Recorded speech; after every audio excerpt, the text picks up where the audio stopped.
Yan mga kapagsew, ang sarap ng tilapyang gata. Tilapyang gata. Ayan.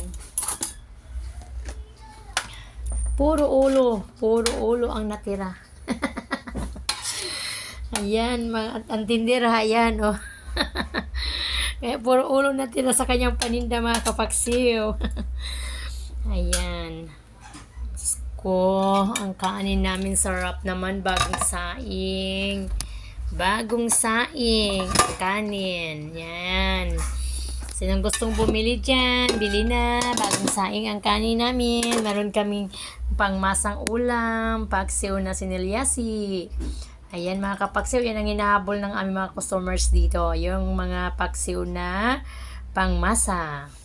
Yes, diyan tayo. Tapos, meron tayong may adobong manok. Ilan na lang yan? Ay, 5 piraso na lang. Ayan. So, hindi nagpatalo ang ating pambansang isda. Andito naman mga kapaksiw. Ayan ang ating paksiw na bangus.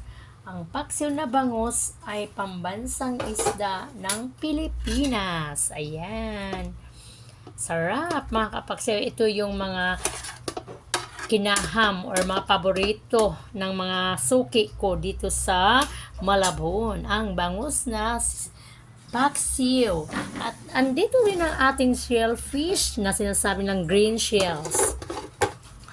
Ayan ang ating green shells. Mga kapaksiw, nakatihaya na. Yes, ang green shells natin. Ang dami, oh. Yan, mabili yan sa akin. 35 per order lang, mga kapaksiw.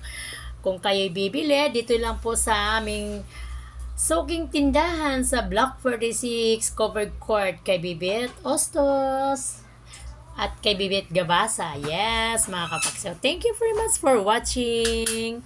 Magandang umaga po.